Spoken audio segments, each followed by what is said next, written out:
When it comes to my coaching philosophy per se, I think I would describe myself as a taskmaster. I'm a firm believer that practice makes permanent. I don't believe that there's anything such thing as perfect, but I think we can always, reach and strive for perfection, and that's always our goal. I think the important piece here is that we have to intertwine academics and athletics together. That's the big piece that we talk about that for moment one in recruiting. Number one team rule, ladies and gentlemen first, scholars second, athletes third. And I've always been a firm believer that if you're a lady or a gentleman, you're doing the right things, you're on time, you're kind, you're courteous, you're being a scholar, you're going to class, you're going to study hall, taking care of your business in the classroom. And I always tell the athletes the wonderful part of it is that God took care of the third part. You're a great athlete. If you weren't a great athlete, you wouldn't be at the University of Florida. I wouldn't be sitting in your living room or at your high school recruiting you. And still, that being said, I just ask you to come here, and if you'll follow those 3 rules, we're going to be okay. I'm very passionate about what I do. I'm very driven. I always tell the athletes probably the best way to upset me is not go to class, because we all have this this dream, this focus that when we're 17, 18, 19 years old, that I'm going to the Olympics, I'm going to be professional, I'm going to be, this day and age, Usain Bolt that makes $3 million a year. Well, he's the exception, he's not the rule. So I talk to him a lot about the fact that, like myself, you're going to have to hang up your spikes someday. One of these days, you're going to have to look yourself in the mirror and say to yourself, where am I going in my life? What are going to be my what tools do I have to be successful beyond athletics? And talk to the athletes about that, talk to the parents about that. And I make it very clear from moment one that you're not coming here to be a professional athlete. You're coming here to get a degree and be a professional outside of the athletic world.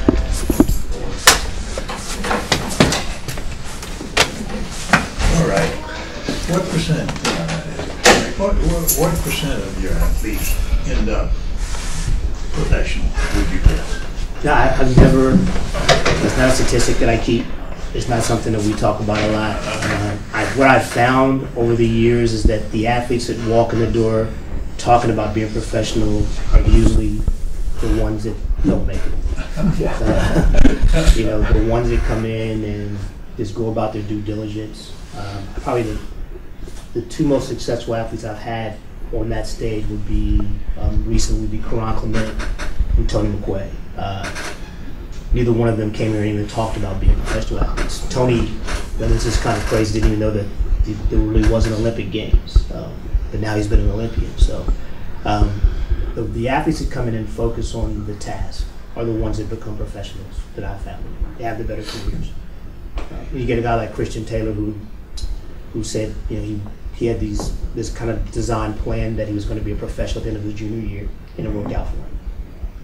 I failed to mention when I was introducing Mike that he is not only an important coach here, he is an important coach nationally. He has been the national coach of various track and field. He is recognizing his success and abilities. I meant to include that. Put a little more pressure. Let me ask you something. It's something I've always been curious about in terms of track and field and cross country. Although it is called a team sport, in many ways it's an individual sport, which means that you have got to, as coach, manage umpteen individual schedules in terms of when they go to class. How do you manage that, Mike? Well, I have wonderful support. Dr. Carradine and his staff, they work very closely with us to try to, get the training groups together as much as possible. The athletes are cognizant of what the best training times are, and they try to schedule, their classes around those. But I think the biggest thing for us is again, that we try to work the athletics part around the academics. Because the moment we start trying to do it the other way around, it just totally gets skewed. It never works out that way. Because the worst thing I've ever seen is an athlete that's standing in my practice that's rushing to get to class. And it just never works out. So are you able to manage where an athlete is engaged in a major when the only time the class they need to take is in the afternoon, and most of your team is there practicing in the afternoon, but he or she can't do that. How do you manage that? Well, I'll tell you, like I tell my staff, we're 24-hour employees at the University of Florida. And if somebody has to practice at 6 in the morning or 7 in the morning, that's our job to be there. It's not their job to work around our schedule, it's our job to work around them. And academics absolutely come first. There's no wavering on that. This is Ed Minchin, who is one of our faculty. I'm very, you just said this is why I wanted to say this now. He said that academics always come first. And one of our duties on this committee is to interview graduating athletes. And I think by now I've interviewed somebody from just about every team, and I just want to tell you that I've only had I've had many athletes tell me that academics and their athletic performance are co-number ones. And I've had some say that the academics were a little behind there on field. But only athletes from 2 sports have told me clearly that academics comes before the athletics, and the women track members and the men track members both said that, and there's one other team I lump track together. But I appreciate that so much. I appreciate and the fact that you're successful doing it, successful on the track and field, while having that mindset and that attitude. I really, really appreciate it. You prove that it can be done. Yeah. Well, the thing that I impress upon the athletes, and I give this scenario to a lot of the guys, especially, not to categorize, but my sprinters are the ones that I have to really get on about academics the most. And I ask them to think about their most challenging workout. And then I ask them to think to themselves, okay, now when is studying ever going to hurt you as much as that workout? From a physical standpoint. But the studying is what's going to reward you down the road. That's how you're going to pay your bills. Have athletes that want to do things that help their families get better. The academic piece is what helps your family get better. There's no guarantee you can walk. My grandmother told me this when I was about 10. She said, you can walk out there and get hit by a car tomorrow, you may never run again. But once you get your education, they can never take it from you. And so that's why. And I sit here to tell you that, with Jeremy's help, with Dr. C's help, and Jamie's also, when I first got the job, I didn't have my degree. And they helped me get my degree. So I understand the importance of education. This is not just a job for me, this is my alma mater. It's very important to me that when we talk about Gator Nation, that I don't speak of the Gator Nation in terms of athletics. It's about academics. The foundation of the Gator Nation is a very serious thing to me.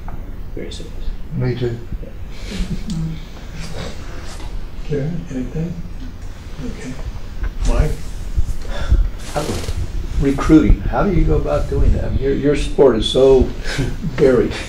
I guess the way I would describe it, if there's a great athlete in any corner of this planet that we think can help us and that can handle the academics at the University of Florida, then we're going to contact them. We're going to reach out to them and see if they have an interest in what we do here. This is it's a very special place, and it's not for everybody.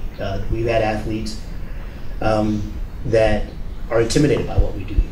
When you think about, I'll give an example. We had a young man from Ohio. He came here, and he's the biggest thing in Ohio, by far. And he gets here, and he's not the best guy in his dorm room. And all of a sudden, it's like it's kind of culture shock. So we have to find the right athlete. We have to find the right mindset. And again, it goes back to the well-rounded person. They have to be able to handle. There's an academic stress here. There's athletic stress here. There's an expectation of not just track and field, but the athletic association as a whole. So it takes a special person to survive here. It does. How early do you have to go out and recruit them as far as age-wise? We've talked to different coaches, and some are down to 8th graders or something. It's just kids. Want no part of the 8th grade. I live with an 8th grader. I don't want to talk to somebody else's child. We generally can start sending letters as sophomores, communication sometimes from parents and via email and stuff like that when they're juniors, but we can't physically have contact with them until July 1st after their junior year of high school. And that's across all these universities are the Yeah, same? Everybody's we're all the same? supposed to play Yeah, on the right, same. yeah. Yeah. Well, a comment. Ed stole my thunder a little bit, then I have a question. To a student, when we do these exit interviews, if they're from track and field, when we ask that kind of question, they all say academics come first. And that is, like Ed said, that isn't necessarily true. So thank you for that. What advice or what would you like our faculty to know relative to student athletes here on campus? Oh, wow. Just dealing with my student athletes, and I don't know really if it's advice of any kind. I just think that I try to look at them for who they are and understand that everybody's individual. They're unique in who they are. And the biggest advice I give the freshmen sometimes is just go home, put your feet up in your dorm room, and breathe, because it gets so hectic here. It gets so overwhelming and consuming that sometimes if you just stop and breathe and take it all in, it'll be okay. And I think that I don't know how you guys do it from the academic side, but that's what helps us on the athletic side. Sometimes it's good to just go home and relax for the day. And that just seems to help some of the athletes. Just remember that you're an individual, you're a person, and that I try not to lump everybody in, as one. Because, as you said, we're an individual sport. We come together as a team on the weekends. So what the shot putter and the distance runner are doing are two different deals, and in terms of practice. And so the academic stresses, along with the athletic stresses, create a lot of problems sometimes. So we have to be really cognizant of that. We do. I try to watch them when they walk out the door, and you can see this, especially this time of year. There'll be a lot of people sent home from practice this week. It's finals week, so a lot of them. Do you have, you're dealing with 18, 19, 20-year-old kids who have that vision that you've already talked about.